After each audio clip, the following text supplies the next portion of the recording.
So ayun, okay KGX, kumusta kayong lahat? Kung mapapansin nyo, balak i-break ni BTC talaga si 68,300.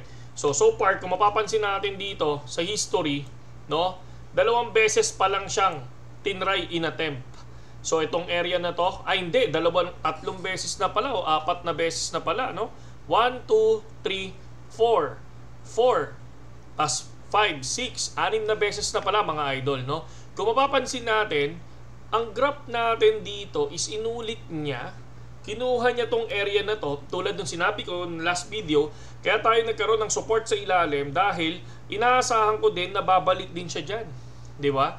And then ito, dito siya ulit nag-start. Kung mapapansin nyo itong area na to, dito siya ulit nag-start. So possible, no? Pwede din, may chance na bumalik ulit yan, no? Pero, syempre, ang tagal na hindi na break to, tong area na to, possible din na dahil sa sobrang daming mga good news ngayon, ayan, no? Ayan, puro good news yung nakikita nyo. So, lahat yan. So, tinitingnan ko lahat isa-isa. So, ang daming good news. Possible, baka biglang lumipad naman to, mga lodi, no? So, pag lumipad to, syempre, ang una niyang i-break, di ba? Dapat alam din natin, ano ba yung unang i-break? Etong area na to. 69,700, mga lodi. Ang una niyang i-break ay si 69,700 at next niyang i-break ay si 71,100 at ang susunod niyang i-break ay si all-time high na 71,966, mga lodi. No? So, yan. 700, 7,100, 71,966 and syempre, yung all-time high natin na 73, no? 73,600 or si 73,800, mga lodi. So, yun. So far, nandito pa lang tayo. Tingnan natin kung kaya niyang basagin talaga to, no? Si 68,300, mga lodi. So far, kung tatanungin niyo ako, nagtitrade ka ba ngayon, KGX? Pakita ko lang sa inyo kasi ang gusto ko kasi ipakita, no? Hindi yung kailangan na malaki margin, no? Hindi ganon. Hindi yung kailangan malaki margin kailangan mo sa trading. Kasi karaniwan, ang dami nagsasabi na, KGX, ang baba lang ng margin ko, pwede ba akong mag-trade, no? Yun yung mga tanong nila. Yes, sabi ko pwede naman kasi kung mapapansin nyo, eto, pakita ko sa inyo. Meron akong, kung mapapansin natin sa trading natin muna, so punta muna tayo sa spot trading. Okay, spot trading, makikita nyo, ano ba yung meron ako? So, meron ako dito na 405 USDT. Di ba? So, noong nakaraan nakita niyo 150. Ngayon, nasa 405 na. Ngayon, ang ginawa ko, sabi ko, okay, sige, wag muna tayo high margin. Doon muna tayo sa low margin. Di ba? Sabi ko, low margin muna tayo. Para makita nila na okay din mag-trade ng low margin. Parang ito. So, pakita ko lang sa inyo. Para at least alam nyo lang din na mga mabababa lang yung capital. Uy, ba't umangat? Yan. Dito tayo sa ilalim. Oops. Sorry. Teka lang. Sub lang natin to. Yan. Medyo sorry Karoon tayo ng nangyari. Yan. Baba tayo dito sa ilalim. So, yan. So, meron tayo dito na magkano po ba yung tinrade nyo kagabi? Ayan. 10 USDT lang. 10 USDT lang yung tinrade natin kagabi. Ito yung profit na natin is 383 pesos. Okay?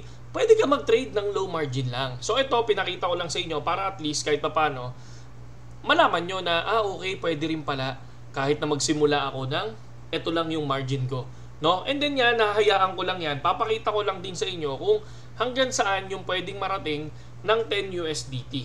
Okay?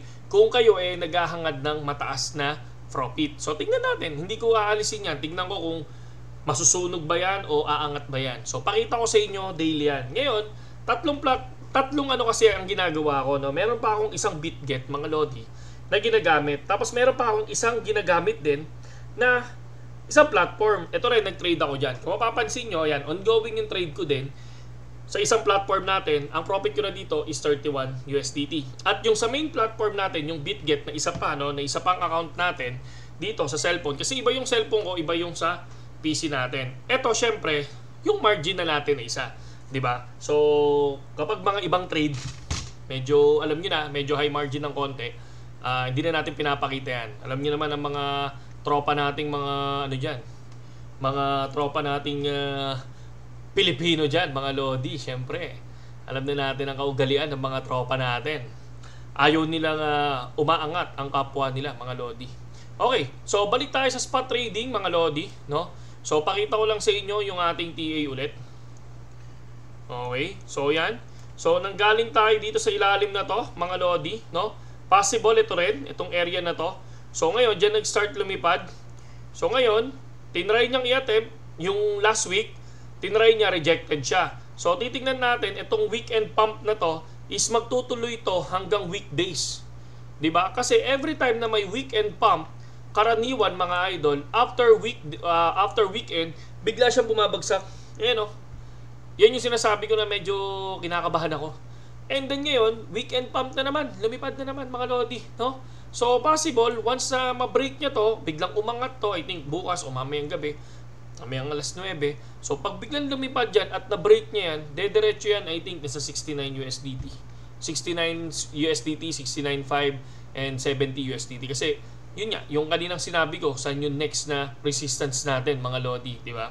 So yan yun. And then ngayon, kung mapapansin nyo, ayan o, Robert F. Kennedy Jr. says he will sign an executive order for the US to buy 550 Bitcoin per day.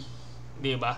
So, di ba? And then ngayon, syempre, sa mga tropa nating Hamster Combat, no? July 26 na, wala pa rin balita about sa airdrop, di ba?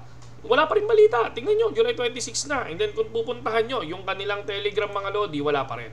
So ito lang, meron lang silang mga bagong ano dito. I think bagong mechanics yan. Race for the key. So ayan, wala namang sinasabi dito na okay na, airdrop na tayo. So meron pa tayong 27, 28, 29, 30, 31, 4 days ago. Ay, 4 days to go, no? Bago magkaroon ba ng airdrop? Matutuloy ba ang airdrop ngayong July o hindi? Diba? Kayo na sumagot niyan kung matutuloy ba o hindi. No? Basta ako, wala o meron, goods. Okay? So, ganun talaga. Basang airdrop, lagi nyo tatandaan, no? Bilang lang talaga yung pwedeng magkaroon ng airdrop. Kahit na ginagawa mo yung task, di ba? May mga gumagawa ng task pero hindi nagkakaroon ng airdrop. Okay? Real talk lang. Huwag kayo magalit. No, ayan, no? Just in Solana, BNB becoming the 4th largest cryptocurrency in the world. Market value. So, ayan na siya. So, ang dami din. Napakadaming ano ngayon. Maingay ngayon si Watchers Guru, mga Lodi, ha? Kasi nakaraan tahimik yan, mga Lodi, ayan, no? Isa pa to, 6.6 million purchase. Okay? Di ba? Tapos Hamster Combat dito, wala namang ibang news. Yun lang. So ngayon, ito tayo ngayon. So na-break ngayon si 63. So pasok. Ay, bababa ko pa pala ng konti dito. Sorry. So break ngayon si 683. So tingnan natin kung possible ba biglang lumipad yan. Di ba? So far ako, pinakita ko naman sa inyo yung low margin natin. Tapos yung isang platform natin, pinakita din natin. And then, syempre ito, yung isa dito, negative. So, atin na lang yun. Ay, akin na lang yun mga Lodi. Okay, yun lang sa ngayon, KGX at puro good news. Saludo.